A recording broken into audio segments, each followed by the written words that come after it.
to Kuchi, harass. Haven't seen that in quite a while. Give them some minus RNA, have a amount of physical damage coming out from Weaver, the Invoker, who's quite, and I highly doubt that's going to be the case. EG just trying to cure themselves. Ehome looking to make quite happen. At least they zone back, but a good sets difference meal will place it. Gone phase shift, he's in trouble. They're making a move for Kaka. It looks like they're early shield out, but it might not be enough. Fear continues to hustle in, and with the K, he will be able to secure the first blood. CTY kind of dances with him, but Kuchi from trouble. So EG off to the races. It looks like here is not done yet. He's still muscling up. He's got the it looks like, and Arteezy. So Arteezy getting a lot in this bottom lane right now. On the other side, you have 11, 17, and 7. So a nice equal trade. But here comes movement from PPD towards the top. His Fear is going to be committing the tombstone. He steps in with the wave. Magic mid on for Kaka, and that will be enough to take him down. 2-0 start for EG. It looks like CTY makes his move in, and we'll try to quickly Kuchi out. But they got the dust. It slows him down. But Lanham be there. 8 seconds for the next shield, and speed getting him away from there. But very kind of neck and neck early game. The CS pretty much even between the two sides. Maybe slightly favoring Ehome with the offlane lone road getting more than the rider, but it's EG with the kills here and there. I feel all in all, even though EG getting the kills, there's a lot of pressure onto the E lanes. There hasn't been a kill into the Morphling, but he's been constantly low, and Seer again top lane. He's in a lot of this pressure. One. He's already got the swarm on it, and he's going to get it with the last auto attack right now. And then look for Fear. Fear's going to be going down as a follow-up. Old Chicken make it. And Sumail's going to take his business out to the bottom lane instead. Can they get a grab onto 11 now? They don't have that lane vision. And there's going to be just a walk coiled right now. Shape shifts to kind of get in the extra HP, but PPD's right behind with the assistance of the magic missile. Here comes Lana in a 1v3, but suddenly a Wolf Chicken appears and dishes out the big tornado catch, and it looks like they might be able to get the Rab. And trade where to get the grab onto Arteezy, a worthy one for space for the lone druid. And EG, they can try and, like last game we saw, like they recognize Ehome's and try and get the big hero there, but killing him once, for example, isn't going to ultimately change a whole lot. There's the coil. It's committed for Lanham. Gets dropped. Radiant's middle tower borrowed time now. He'll only prioritize solo pushing once the rest of his team are ready to group up a bit and play around like the Weaver ahead of time. Here we go. EG looking to make their move over the bear. Old Chicken sends through a tornado to disrupt the action with EMP. Targets the tombstone, quickly takes it out. Sumail gets the catch it too. And Coil right here follows it up with the silence. He'll be able to finish off the Rubik. Land's going to be the pyro time off. He looks to retreat, but so much damage flies through. PPD ends up securing a double kill with himself with the assistance from Arteezy. They got the dust. Nice swap back comes in for Peter, and now the follow-up kill is going to be time lapse. CTY back in 5-man at that point. Yeah, there's no items. There's not even really any big levels for them. It's more going to come down to movements and play, like how they can use their smokes. And they've got most of what they need. It's the Invoker who has kind of dictated the flow of this game here, and well, he'll force the Morphling away with an EMP. He's going to be silenced, but yep, he makes it out to safety zone. Did EG commit too much though? Rotations starting to come in. Lanham is forced to pop out his borrowed time. And Ehome don't even treat. I think Ehome even needs to punch this. CTY caught middle, gets spotted out. Even in the Ghost Walk, they pop the coil with him, and now they commit for more. They know they have the advantage in numbers. They look to go for 11. They didn't get him the first time. Get him second time.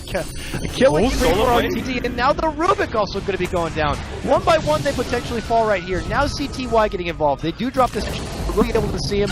Universe goes into flight and down Lanham. And the Diaphoria, they lose ultimate orb. Everything going in apart the middle right of now. Defensive supports in a lot of ways, where they're sitting behind looking to save a teammate, well-timed lift or shield. Rubik, if he steals a big spell, can try and make a play happen, but for the most part, these heroes are just very defensive. Oh, looks like they can play. That swap certainly puts them back right into the arms of EG. Old Chicken tries to help out with the tornado there, but they do cancel out the TP with the coil, a silence, and then follow up with damage. We'll be able to take down the Abaddon. And that's tough because it does look like Landon's doubling back, trying to get together the mech, and that's going to put it off. Now a catch, they get the lasso. It looks like Kaka, even though he's got all that life, doesn't matter. He's going to get bursted apart. Seeing the big picture in these fights. And as you said, just get really bloodthirsty for that one target. Don't realize the counterfight that's been coming out from EG here 2 times now. Arteezy is rooted up right now. Zapped. Whoa! Okay. He did not. That was greedy. That's a big sprint. There's like you said, having these big initiators like that is going to let him hero, even though he's not going to be a DPS source. He's got that ability to just turn a fight into a 4v5. So Uh-oh, Sumail stalking right now. Oh, this could be a big coil if he wants to go for it right there, but they decide to hold off and wait for the engagement, and then springs the trap, pops the coil in the silence, and as they shrug it off with the mech, they quickly take down the tombstone here. Ehome, can they reposition, take this fight back? Here's Sumail, go on the prowl, looking to get a hold of Chicken. He's shielded up and healed here from Lanham. They're going to be able to take down Fear. Still can't get old Chicken. Universe, move on forward, got the Force Colts. Oh, he's got away with the hero right now. Lanham keeps him alive, but finally they get the lasso. They will take down Chicken. Lanham ascending to the staircase here, but unless he can force himself to the low ground, he's going. Flame Break will assist in the finish, and Abbott Universe continues to wait here for the opportunity to make the catch.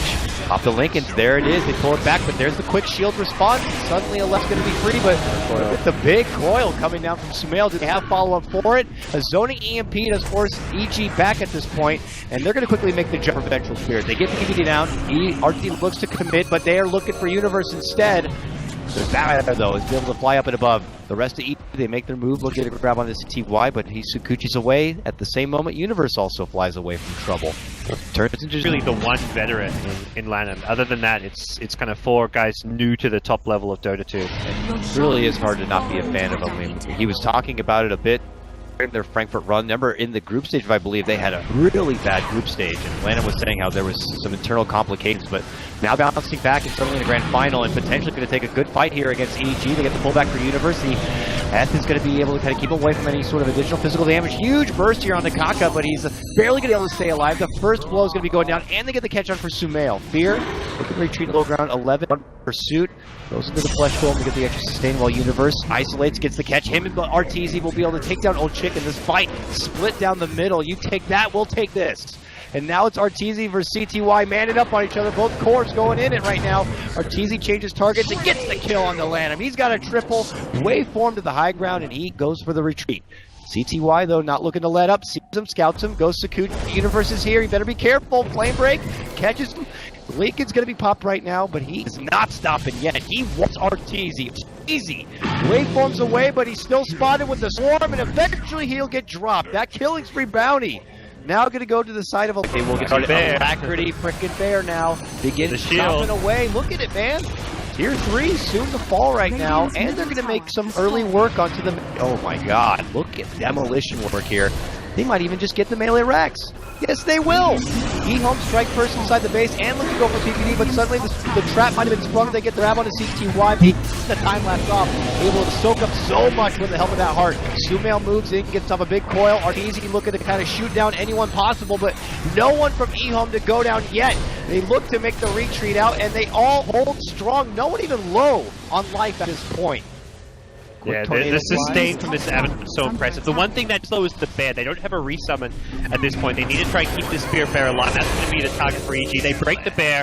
Ehome may have to fall back. At least they don't have a low solar crest. He's had that solar crest for like 15 minutes now he's on full war duty. Yeah, he's not progressed at all. He was 5k net worth when the Rubik was at like 2k net worth. Every time he steps out to try to maintain vision control, they're just right there. And he's probably wondering, does Ehome ever go away and farm up?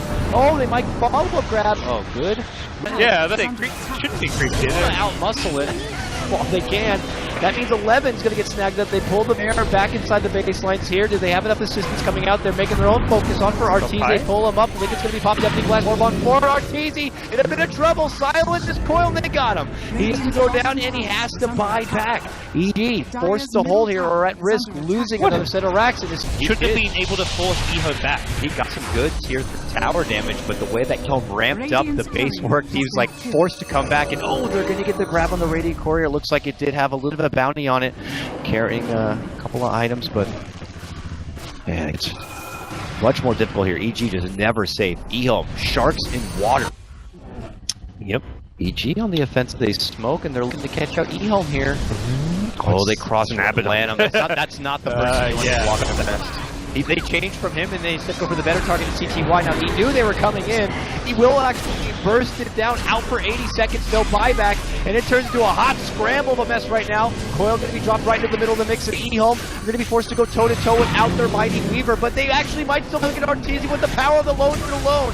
Sustain coming out here from Lamb is going to be able to keep him alive. Arteezy does avoid trouble and steps away. PPD, the martyr, holds his own ground, will be the sacrificial lamb, but they're still going to be able to catch it. Looks like he can fear. Hold up. Oh, they're going to be going down. That's a gem on the deck, and they're going to be able to get Arteezy. Looks like it could quickly be a 5-man wipe and the game. Ehome have done it without the Weaver on top of it there at the end. It was such a fast fingers play from Universe to start that fight, getting Lincoln's and then the lasso before they can react. Ehome get caught out with Abaddon not in a position to get the shield off, and look how much damage that bear did! 6.5k. I mean, you can see Ehome's play, like when a fight, they go all in. They buy the Maelstrom. Bear didn't have buyback. Weaver doesn't have buyback. Weaver actually dies there. They don't care about buyback. They want the best possible items to fight with, and having that extra Maelstrom in that fight gave them that extra bit of damage. Every little bit of DPS coming out cannon, and did Old 11 just